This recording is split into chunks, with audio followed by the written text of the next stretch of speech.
There are worship songs that demons cannot stand to hear. And I know this because I was on the other side. I saw what happened in the spiritual realm when certain songs started playing. I watched rituals fall apart. I felt the atmosphere shift. And today I'm going to tell you exactly which 5 types of worship create an environment that dark forces absolutely cannot tolerate. This isn't my opinion. This isn't something I read in a book. This is what I witnessed firsthand when I was still involved in witchcraft. And if you stay with me until the end of this video, you'll understand why not every worship song creates the same spiritual atmosphere. You'll learn how to recognize the difference, and you'll discover how to use worship as a weapon in your own life. Before I was saved, I spent years studying the occult. I was deep into practices that most people only see in movies. And one thing I learned very quickly was that music is a spiritual tool. It always has been. In the kingdom of darkness, sound and rhythm are used intentionally to open doors, to invite presence, to create atmosphere. We didn't just pick random songs. Everything had a purpose. Everything had a frequency. Everything was designed to align with a specific spiritual reality. And when I encountered Christian worship, for the first time, something happened that I couldn't explain.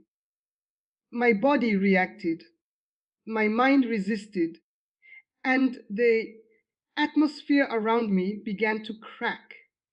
I didn't understand it then, but now I do, and what I'm about to share with you could change the way you see worship forever. So pay close attention because this is not just information. This is revelation. I'm going to be honest with you. I didn't want to record this video. I've been sitting on this testimony for weeks, maybe even months, because there's a part of me that's still afraid. Afraid of the memories that come back when I talk about my past. Afraid of being exposed.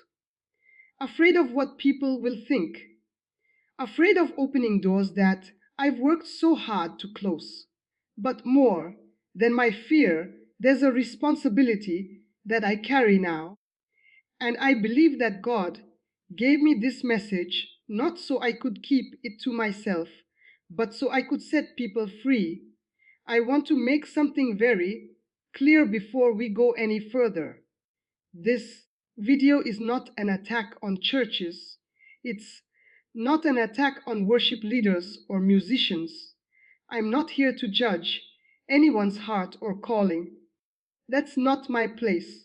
What I am here to do is sound an alarm. I am here to open your eyes to something that most believers never think about. And I'm doing this because I was asked to, not by a person, but in prayer. There were nights when I tried to ignore this assignment, nights when I told God that someone else could do it better, someone with a cleaner past, someone who didn't carry the weight of what I've done. But He kept bringing me back to this moment.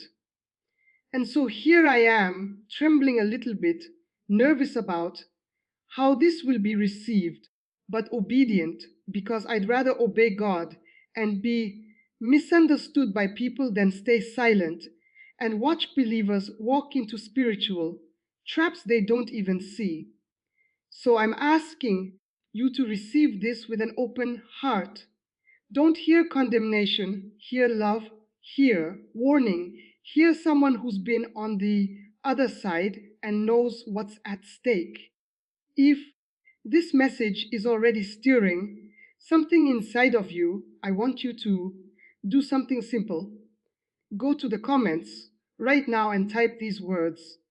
I want to be a testimony, or if you prefer, Just leave your country, your city, or even your first name so I can pray for you. This is not about pressure. This is not about proving anything.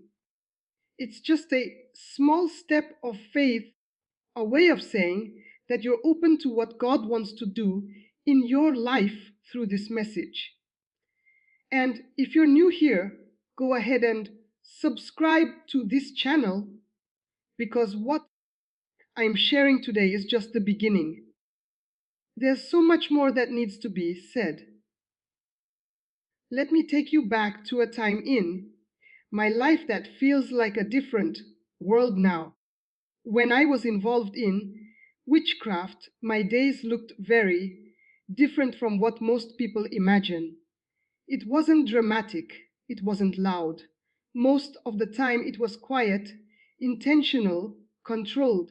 I would spend hours in study, reading texts that most people have never heard of, learning about spiritual laws, energy, alignment, and authority. I practiced rituals that required focus and precision. Candles weren't just decoration, words weren't just spoken. Everything meant something, everything was a tool, and music was one of the most powerful tools we had. In the occult, music is never just entertainment, it's never background noise. It's used to shift atmosphere, to invoke presence, to create portals between the physical and spiritual realm. Certain sounds, certain frequencies, certain rhythms were chosen specifically because of what they opened. I remember nights when I would sit in silence for hours just listening, feeling, tuning into what was happening around me that most people couldn't sense. And in those moments, I felt powerful. I felt in control. I felt connected to something bigger than myself. But here's the truth: I was empty, deeply, painfully empty. All the knowledge I had didn't fill the void. All the rituals didn't bring peace.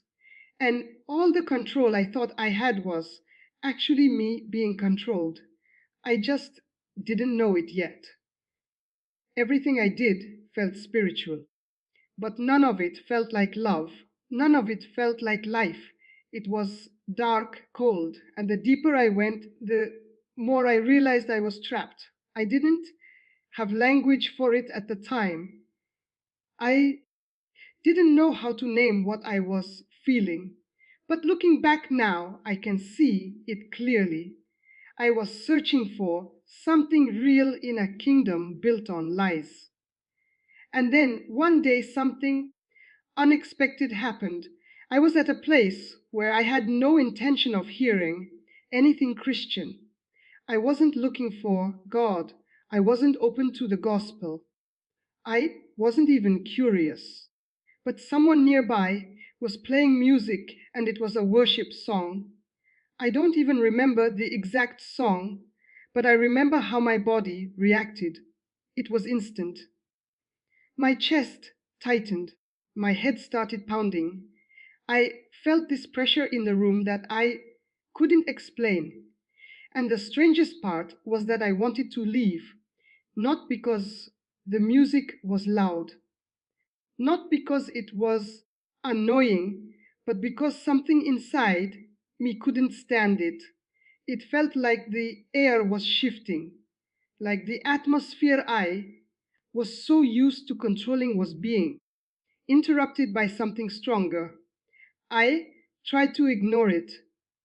I tried to push through the discomfort, but the longer the music played, the more I felt something cracking inside of me. It wasn't physical pain, it was deeper than that. It was like something in my spirit was being confronted, challenged, exposed, and I didn't understand why a simple song could do that. At the time, I thought maybe it was just the lyrics, maybe it was the mention of Jesus that was triggering me. But it was more than that. It wasn't just what was being said. It was the authority behind it, the presence that came with it. And that's when I realized for the first time that this wasn't just music, it was something else entirely. It was power, real power, the kind I had been chasing in all the wrong places. After I gave my life to Christ, everything started to make sense. Jesus began to show me why that moment affected me the way it did. He opened my eyes to what was really happening in the spiritual realm when worship is offered in truth. And what I learned changed everything. Demons recognize authority. They know the difference between religious performance and genuine worship.